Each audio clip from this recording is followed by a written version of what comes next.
오늘의 본문에서는 두 명의 사람이 나옵니다. 먼저 온니엘입니다.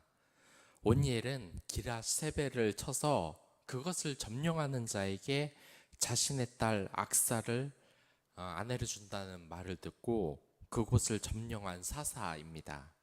최초의 사사이죠. 아주 잠깐 언급이 되긴 했지만 온니엘이 사사라는 것을 생각을 한번 해봤을 때 가장 먼저 용기를 내어 나선 행동은 하나님뿐 아니라 이스라엘 백성들 모두에게 모범이 되고 아주 기뻤을 것 같습니다. 우리 말에는 시발점이라는 게 있죠. 이 처음에 나서는 것은 다들 좋아하지 않습니다. 처음으로 발표를 하고 처음으로 나서서 무언가를 한다는 것 결코 쉬운 일이 아닙니다. 그리고 여기서 또 20절을 보면 갈렙이 등장을 합니다. 여호수아는 이스라엘 전체를 이끄는 리더인데 반해 이 갈렙은 유다 지파의 리더와도 같은 역할을 한 것으로 여러분들이 생각을 하시면 되겠습니다. 제가 사람들에게 이야기를 듣다 보면 특정 지방에 대해서 이야기를 하는 것을 듣는 경우가 있습니다. 사람들을 봐라. 전라도에서 좋은 인물이 많이 나온다. 아니다. 경상도에서 많이 나온다. 그런데 저 지역에서는 왜 좋은 인물이 나지 않는 거지? 여러분들 이런 말 몇 번 들어보셨을 겁니다. 물론 이런 식의 말이 좋은 것은 아닙니다. 그리스도인이라면 특정 지역 사람들에 대해서 안 좋은 이야기를 하는 것은 결코 좋지가 않은 것입니다. 하지만 지역적인 특성을 가지고 장점을 이야기하는 것은 괜찮은 것 같습니다. 서울 지역 사람들은 참 똑똑한 것 같다. 충청도 사람은 착한 것 같다. 이런 건 되는데 특정 지역 사람을 보고 단점을 이야기해서는 안 되는 겁니다. 내가 보니까 이 지역 사람들은 짠돌이 짠순이인 것 같다. 저 지역 사람들은 사람 뒤통수 치는 배신을 참 잘하더라. 이렇게 단점을 봐서는 잘 안 되는 겁니다. 아무튼 이렇게 장점으로 보자면 가장 훌륭한 인물이 많이 나오는 나라가 어디가 있습니까? 이 나라 전체적으로 보면 미국이 있고 독일이 있고 그 밖에 많은 선진국들이 있습니다. 그러니까 제가 늘 하는 이야기가 있습니다. 한 가지 결론을 우리는 이런 선진국을 보면 내릴 수밖에 없죠. 기독교를 종교로 삼는 국가들이 하나가의 축복을 받고 있다는 겁니다. 여러분들 이 국기 같은 거 대부분 많이 보실 겁니다. 스위스, 스웨덴, 뭐 이런 덴마크 이런 나라 같은 곳에 이 국기를 한번 보십시오. 국기 모양에 무엇이 그려져 있습니까? 바로 십자가가 그려져 있습니다. 기독교 국가라는 것을 자랑스럽게 나타내는 나라라는 겁니다. 여러분들 이러한 대부분의 선진국은 기독교 국가입니다. 물론 예외적으로 일본이 있습니다만 이건 정말 예외적인 경우라고 밖에 말씀을 드리지 못하겠습니다. 아무튼 저는 어렸을 때 참 속상한 이야기를 들었습니다. 우리나라가 세계에서 세 번째로 가장 똑똑하다는 말을 누가 말을 했습니다. 세계에서 세 번째로 가장 똑똑하다. 사실 이렇게 등수로 매기는 것이 어떤 근거로 했는지 의심을 한번 했어야 되지만 어렸을 때 그런 생각까지 누가 하겠습니까? 그저 우리나라 사람들이 똑똑하다니까 좋은 겁니다. 그때 사람들 말로는 가장 똑똑한 국민이 유대인이고 그 다음이 미국인 그리고 세 번째가 바로 한국인이라고 이야기를 하는 겁니다. 물론 이건 근거가 명확하다는 것은 아닙니다. 그런데 그 다음 말이 저에게 있어서 굉장히 충격적이었습니다. 우리나라에 이 노벨상을 탄 사람이 단 한 명도 없다는 겁니다. 세계에서 세 번째로 똑똑하다는 민족에 노벨상을 탄 사람이 단 한 명도 없다. 그때가 제가 어린 시절이라 김대중 대통령이 노벨 평화상을 타기 이전이었기 때문에 그 말은 사실이었습니다. 세계에서 세 번째로 똑똑하다는 나라가 노벨상이 하나도 없다.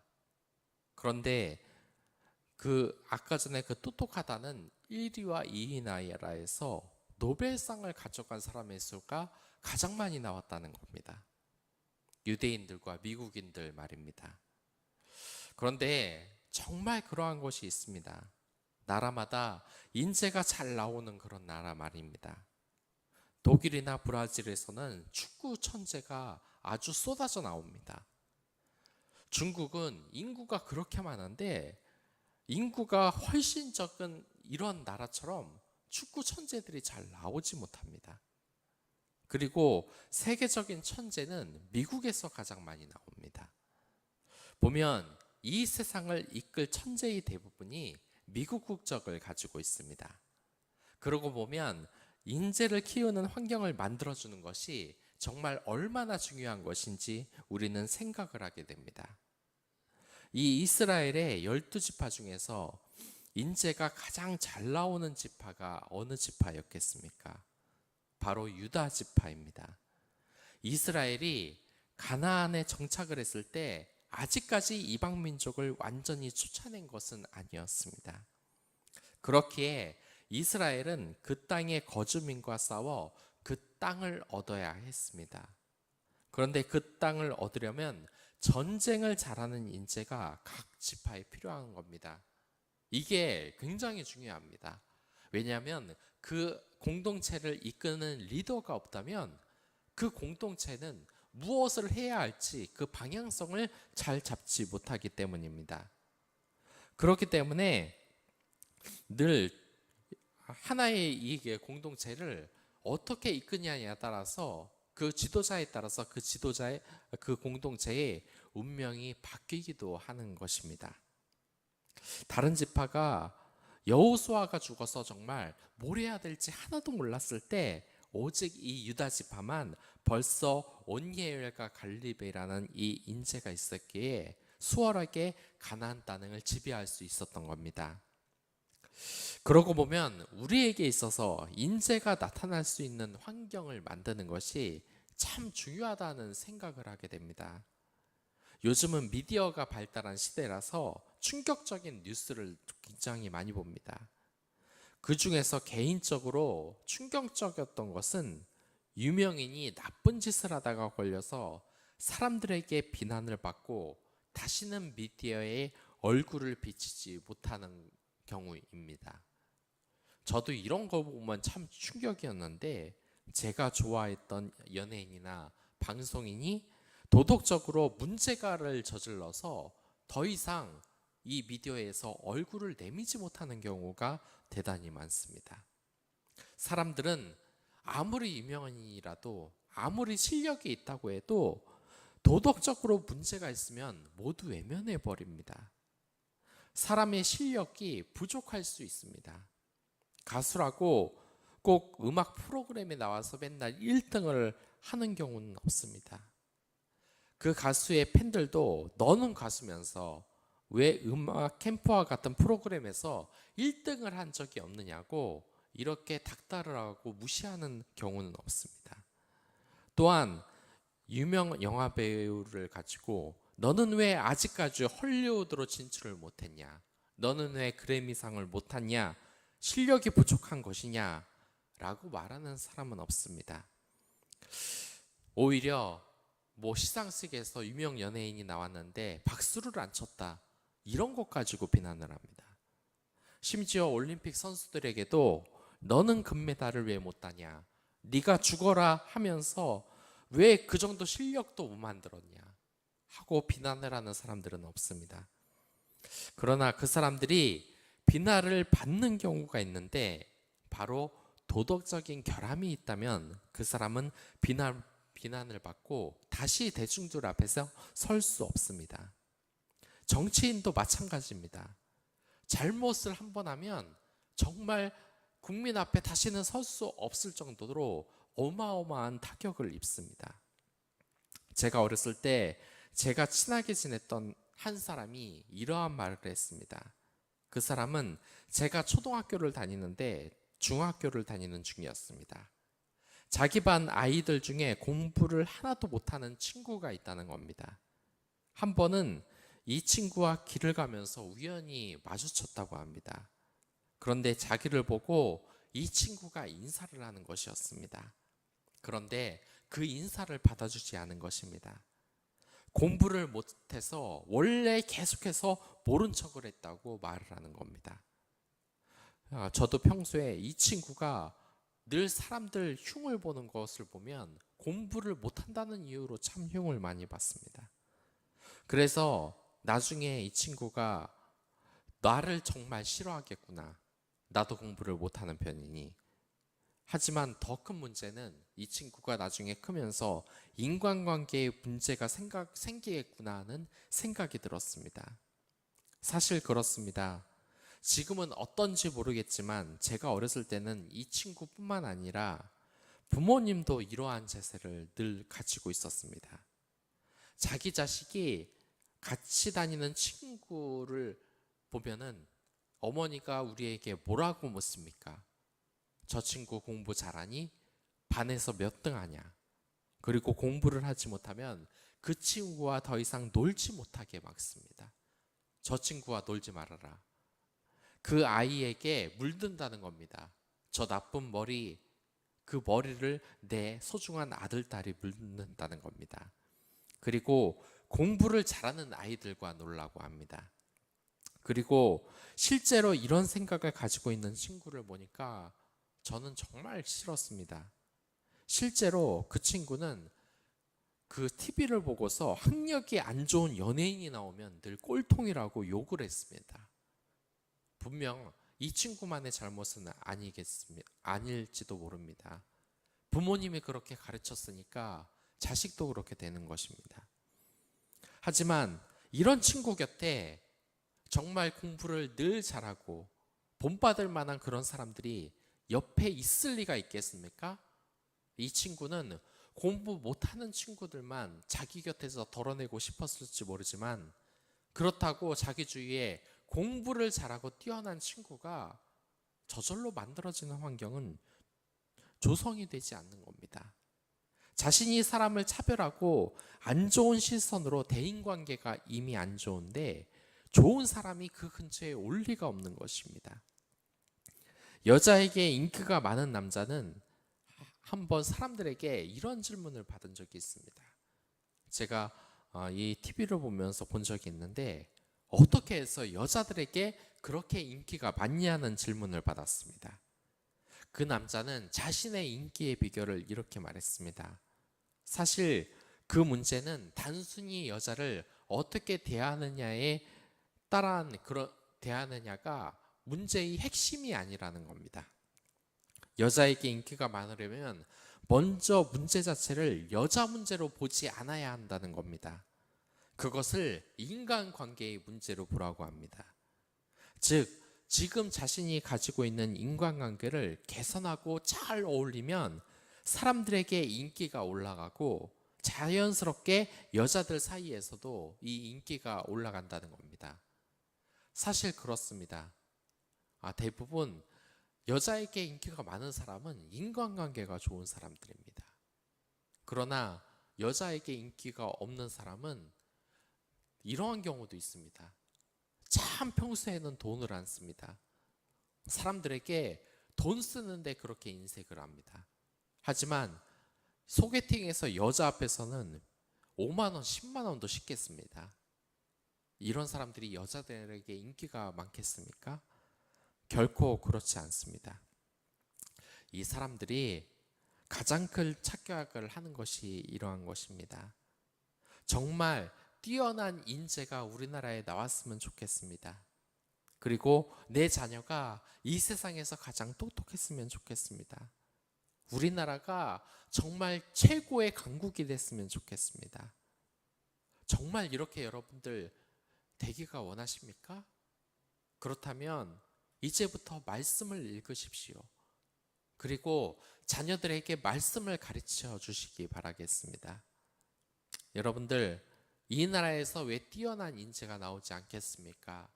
그것은 우리가 무언가 가장 중요한 것을 우리 사람들에게 가르치는 환경이 조성이 되지 않았기 때문입니다.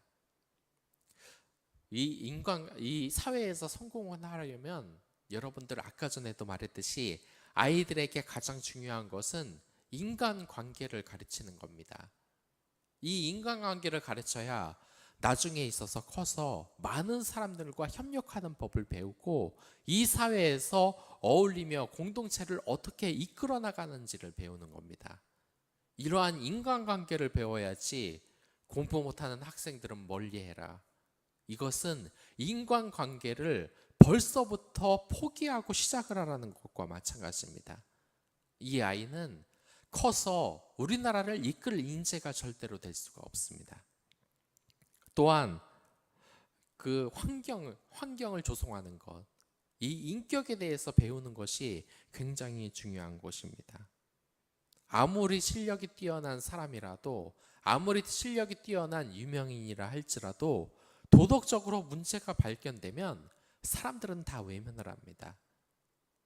그것은 기본적이니까, 기본적인 것을 안 지켰으니까 더 이상 그 사람을 좋아하지 않고 외면을 한 거는 것입니다. 하지만 여러분들, 이 기본적인 것을 지키기가 가장 어려운 것이 인간입니다. 왜냐하면 우리가 죄인이기 때문입니다. 여러분들이 늘 중요하게 생각해야 되는 것은 바로 공부가 아닙니다. 그렇지가 않은 겁니다. 그 천재들을 보면 늘 어린 시절의 공통점 하나가 있는데 늘 말씀을 읽으면서 살았다는 것입니다. 그리고 기독교 국가라는 것입니다. 그래서 지혜를 키웠고 이 세상을 착하게 살아야 한다는 그 가치관을 깨운 사람들이라는 것을 우리는 기억을 해야 됩니다. 우리나라 부자들을 보십시오. 나중에 나쁜 짓을 한 것이 드러나 얼마나 많은 사회적인 지탄이 됩니까? 그러나 유대인 출신의 영향력이 있는 사람들을 여러분들 한번 보시기 바라겠습니다. 그들이 자금을 횡령하고 비자금을 만들어서 감옥에 간 뉴스를 여러분들 본 적이 있으십니까? 물론 그들도 죄인입니다. 하지만 이렇게 눈치에 대문짝만하게 유명인들이 감옥에 들어가는 장면이 유대인들은 덜한 것은 여러분들 이 성경적인 영향이 분명히 있는 겁니다. 우리는 지금 뭔가 큰 착각을 하고 있습니다. 유다 지파에서 이방인을 쫓아낼 인자가 나타나는 것은 유다 지파가 열심히 군사 훈련을 했기 때문이 아닙니다. 그들이 말씀을 읽고 하나님의 말씀에 순종을 하는 환경이 됐기 때문에 이러한 위대한 리더들이 나오는 것입니다. 물론 그들의 믿음이 현재의 모든 것을 다 해결해 줬던 것은 아닙니다. 아직까지 그들에게는 부족한 점이 있었기 때문입니다. 19절을 보면 그들은 철병거를 가지고 있는 산지 주민들을 쫓아내지 못하겠다고 합니다. 이 철기 문화를 대표적으로 가지고 있었던 것은 바로 블레셋 민족입니다. 그리고 여기에서 철병거를 가지고 있는 주민들은 철기 문화를 가지고 있는 것이 아니라 대부분 애굽에서 이 철기를 수입해 온 것입니다. 이 애굽에서 온 철병거는 전쟁에서 공포의 대상입니다. 속도도 무지막지하게 빠르고 철로 만들어져서 공격하기도 쉽지가 않습니다. 또한 병사들이 대형을 만들어도 철병거 몇 대가 달려들면 대형이 그대로 흐트러지고 병사들은 공포에 휩싸이게 됩니다. 우리가 지금 살아가는 데 있어서 이 믿음을 회피하는 이 철병거가 무엇이 있겠습니까? 여러분과 저는 각자의 이 철병거가 있을 것입니다. 우리를 믿지 못하게 하는 이 철병거, 사회적인 성공이야 많은 부, 또한 나를 두렵게 하는 세상의 많은 것들, 여러분들 이 철병거를 이겨내시길 바라겠습니다. 오직 하나님만을 섬기길 바라겠습니다. 유다 지파가 가장 뛰어난 지파가 된 것은 공부를 많이 시켜서, 또한 군사적 훈련을 많이 시켜서 된 것이 아닙니다. 오직 하나님의 말씀을 가지고 그 믿음을 가지고 가장 위대한 지파가 된 것입니다. 여러분들 또한 가장 위대한 지파입니다. 이 사회에서 가장 위대한 지파로서 이 세상에 영향력을 펼쳐나갈 사람입니다. 그렇기 때문에 오늘 하루 이 철병거가 덤비더라도 이길 힘을 달라고 여러분들 기도하시기 바라겠습니다. 우리는 연약합니다. 이 점을 기억해야 합니다. 이 세상 사람들이 잘 나가다가도 윤리적으로 무너지는 것은 우리가 죄인이기 때문이라는 것을 사람들이 쉽게 잊기 때문입니다. 내가 연약한 존재구나, 하나님을 의지하지 않으면 안 되는구나 하는 것을 잊기 때문입니다. 오늘 하루 하나님을 의지하는 여러분들이 되시길 바라겠습니다. 그럼 다 같이 기도하도록 하겠습니다.